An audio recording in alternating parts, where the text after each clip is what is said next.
Salam sejahtera bagi kita semua. Perkenalkan, saya Adelia Anggita Priscila dari Universitas Merdeka Malang.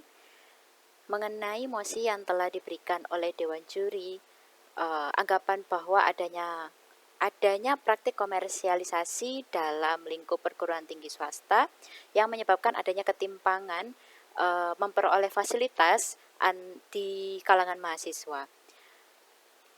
Saya pribadi menyatakan bahwa sangat tidak setuju dengan mosi yang telah diberikan atau mengenai pernyataan bahwa adanya unsur komersialisasi yang kemudian menciptakan adanya diskriminasi dalam praktik penyelenggaraan pengadaan fasilitas maupun pemberian fasilitas pendidikan dalam lingkup perguruan tinggi swasta.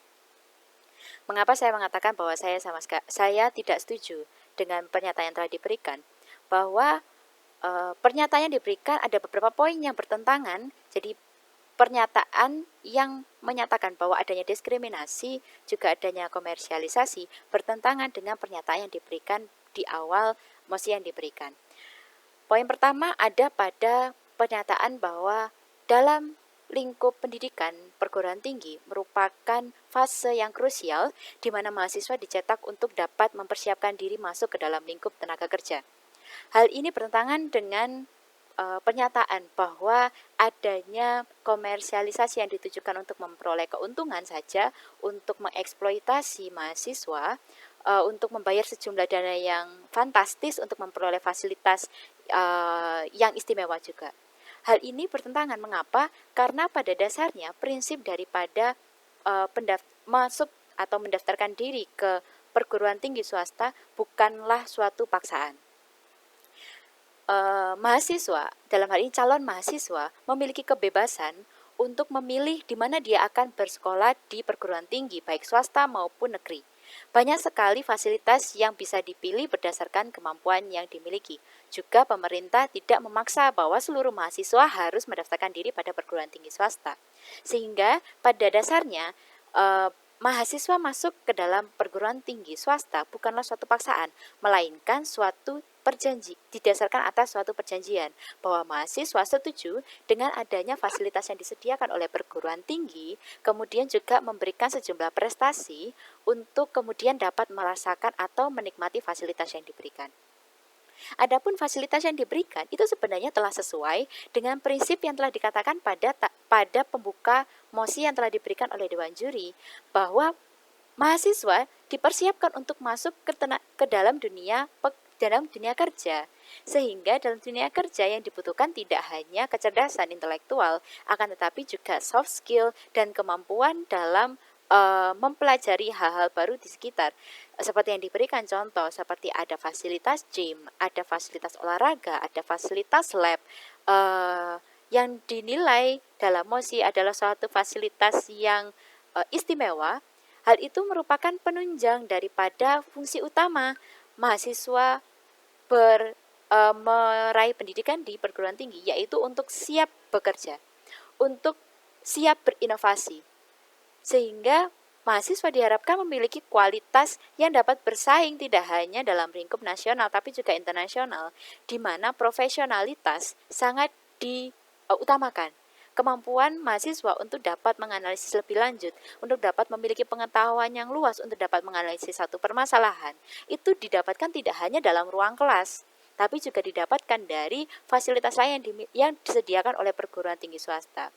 Misal contoh nyata, perguruan tinggi baik swasta maupun negeri menyediakan fasilitas unit kegiatan mahasiswa, mungkin akan terjadi perbedaan seberapa jauh fasilitas itu kemudian diselenggarakan atau diadakan oleh perguruan tinggi. Akan tetapi pada hakikatnya adanya pembentukan unit kegiatan mahasiswa ditujukan agar mahasiswa mampu untuk melakukan atau menerapkan ilmu yang dipelajari di kelas ke dalam fakta-fakta yang terjadi dalam masyarakat sesuai dengan bidang-bidang yang diminati. Tidak hanya sekedar masalah entertain atau kesenangan atau memuaskan hobi saja, akan tetapi lebih fundamental daripada itu untuk mengembangkan kualitas mahasiswa itu sendiri. Kemudian apabila berbicara mengenai kemudian fasilitas dan biaya yang ditetapkan sangatlah diskriminatif, membuat seolah-olah mengeksploitasi mahasiswa. Menurut saya, ini juga sangat bertentangan dengan prinsip keadilan yang ada, yang banyak dikenal, yang dipopulerkan atau diungkapkan oleh filosof yaitu Aristoteles, bahwa ada dua jenis keadilan. Yang pertama adalah keadilan kumulatif, yang kedua adalah keadilan distributif. Keadilan kumulatif kita berbicara mengenai keadilan yang sama rata, yang siapapun mendapatkan bagian yang sama rata, itu namanya adil. Tapi jangan melupakan bahwa keadilan juga ada sifat distributif, bahwa sifat yang paling utama adalah proporsional. Kembali lagi pada pernyataan saya pertama, bahwa kemampuan mahasiswa untuk masuk atau untuk meraih pendidikan dalam perguruan tinggi tertentu bukanlah suatu paksaan. Mahasiswa memiliki hak untuk dapat memperoleh pendidikan, tapi tidak pernah ada satupun peraturan perundang-undangan, baik konstitusi maupun peraturan perundang-undangan pelaksananya, mengatur bahwa mahasiswa wajib untuk mendaftarkan diri ke dalam perguruan tinggi swasta. Yang dalam konteks ini, perguruan tinggi swasta yang menyediakan fasilitas fantastis. Tidak pernah ada pernyataan seperti itu. Bisa kita bisa kita coba cari dimanapun tidak ada pernyataan adanya paksaan. Sehingga kembali lagi kepada pernyataan bahwa masuknya mahasiswa ke dalam perguruan tinggi adalah didasarkan pada perjanjian. Perjanjian adalah kesepakatan daripada kedua belah pihak. Sehingga seharusnya mahasiswa dapat mengetahui bahwa perguruan tinggi swasta yang akan dia masuki itu menyediakan fasilitas apa saja dengan biaya pendidikan apa saja, dan itu telah terbuka di awal. Seluruh perguruan tinggi swasta di Indonesia telah membuka informasi secara transparan, bahkan dapat diakses dalam website resmi perguruan tinggi swasta di Indonesia mengenai total biaya pendidikan, mengenai berapa jumlah biaya total yang harus dikeluarkan oleh mahasiswa mulai dari awal sampai dengan kelulusan. Sehingga sangat tidak berdasar bahwa kemudian ada pernyataan pemasangan tarif oleh perguruan tinggi swasta bersifat diskriminatif atau eksploitatif. Bahwa keadilan distributif di sini, kita tidak boleh menilai bahwa seluruh masyarakat Indonesia harus dimudahkan. Karena ada masyarakat Indonesia dan banyak masyarakat Indonesia yang mampu. Kita tidak boleh menganggap bahwa seluruh masyarakat Indonesia tidak mampu, karena kenyataannya kondisi kondisi perekonomian di Indonesia tidak semuanya adalah kalangan menengah ke bawah, tapi Indonesia juga memiliki kalangan menengah ke atas, di mana mereka memiliki kemampuan untuk memperoleh fasilitas itu. Dan apabila terjadi pernyataan bahwa perguruan tinggi swasta di Indonesia menetapkan tarif yang sangat diskriminatif, itu justru berakibat lebih fatal daripada adanya cita-cita pemerataan pengadaan perguruan tinggi dengan fasilitas yang dikatakan dalam mosi sebelumnya adalah lebih manusiawi, tidak eksploitatif terhadap kondisi perekonomian. Kenapa sangat berbahaya? Karena itu akan menghambat perkembangan pengadaan fasilitas yang baik, fasilitas yang mampu bersaing dengan perguruan tinggi di luar negeri. Itu justru akan menyebabkan mahasiswa yang berada pada kalangan mampu, kalangan menengah ke atas, untuk lebih memilih menerima pendidikan atau mendaftarkan diri di perguruan tinggi di luar negeri. Justru itu akan merugikan negara, karena kita akan kehilangan talent, kita akan kehilangan mahasiswa berprestasi, mahasiswa yang berpotensi untuk dapat mengembangkan Indonesia ke arah yang lebih baik. Justru seolah-olah kita akan membuang mahasiswa-mahasiswa berprestasi seperti ini yang ingin menerima fasilitas yang lebih baik, yang ingin mengembangkan dirinya lebih baik kepada perguruan tinggi di luar negeri. Justru ini menjadi cermin bagi pemerintah untuk bisa lebih mengadakan fasilitas-fasilitas yang lebih mampu bersaing dengan mahasiswa-mahasiswa di luar negeri. Karena target kita tidak hanya sekedar mahasiswa yang pintar, mahasiswa yang mampu memperoleh nilai cum laude dalam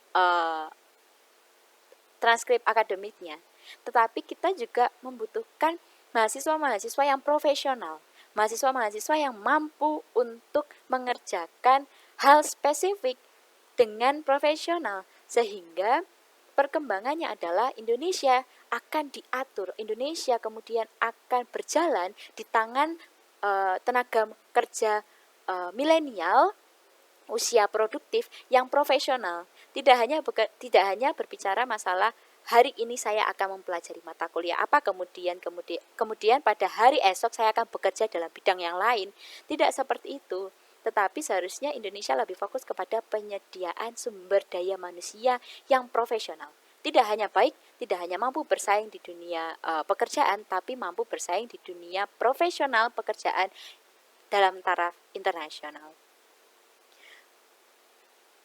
Berdasarkan opini yang telah diberikan oleh Dewan Juri, mosi yang telah diberikan, adapun solusi yang akan saya sampaikan adalah bahwa pemerintah harus menyadari bahwa persaingan dunia pendidikan saat ini tidak sesempit mahasiswa harus mampu, mahasiswa harus rajin, mahasiswa harus dapat memperoleh nilai cum laude. Tidak hanya itu, tapi pemerintah harus lebih fokus untuk menyiapkan mahasiswa yang lebih praktis, mahasiswa yang mampu untuk langsung terjun ke dunia pekerjaan secara profesional. Secara profesional ini dapat kita artikan kualitas sumber daya manusia dalam hal ini adalah mahasiswa yang mampu berinovasi, yang mampu berpikir out of box, yang mampu berpikir di luar daripada apa yang biasa dipikirkan oleh orang-orang pada umumnya. Sehingga Indonesia dapat maju tidak hanya satu langkah ke depan, tetapi beberapa langkah ke depan untuk menyusul perkembangan globalisasi dari negara-negara supreme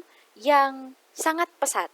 Jadi kita tidak kemudian membuang sumber daya manusia yang bagus ke luar negeri karena alasan bahwa yang telah diutarakan dalam mosi, bahwa adanya diskriminasi upah yang diberikan kepada tenaga pendidik yang menyebabkan adanya monopoli perguruan tinggi swasta. Justru itu adalah prinsip stereotip yang sangat membahayakan bagi perkembangan perguruan tinggi selanjutnya. Mengapa?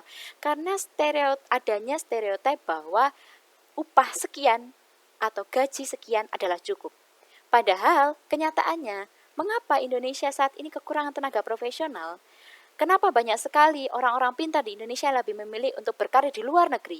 Bukan karena di Indonesia keterbelakangan, bukan karena Indonesia sangat lack of technology, Indonesia kekurangan perkembangan teknologi, inovasi, dan lain-lain, tapi karena tidak diapresiasi, karena kebutuhan primer manusia tidak bisa dipungkiri diperoleh dari adanya penghasilan yang cukup, yang sesuai dengan kualitas pendidikan yang diperoleh. Apabila kita berpikir masalah logika, apakah orang yang pintar kemudian apakah orang yang pintar, orang yang cerdas mengatur masalah kehidupan keuangan orang tersebut, memberikan jasa yang tinggi dengan harga yang murah? Apabila itu tidak dalam konteks volunteer, dalam konteks untuk mengabdi, saya rasa itu sangat tidak profesional, sangat tidak rasional. Sehingga pemerintah seharusnya lebih berkaca bukan kepada bagaimana Indonesia untuk hanya menciptakan tenaga kerja profesional, tapi juga melihat bahwa mengapa tenaga profesional yang diharapkan di Indonesia untuk mengembangkan Indonesia, untuk membela Indonesia sesuai dengan konstitusi kita, sesuai dengan cita-cita bangsa kita, kemudian lebih memilih bekerja di negara luar. Karena apresiasi yang tidak dapat diberikan oleh pemerintah, oleh kondisi atau siklus dunia kerja di Indonesia, mereka tidak merasa cukup dengan apa yang mereka peroleh, dengan apa yang mereka dibandingkan dengan apa yang telah mereka berikan. Jadi menurut saya harusnya Indonesia lebih fokus kepada adanya proporsi. Kita juga harus memfasilitasi mahasiswa yang mungkin dalam kalangan menengah ke bawah yang tidak dapat mengakses fasilitas yang luar biasa. Tapi kita juga harus memfasilitasi mahasiswa yang mampu, karena mereka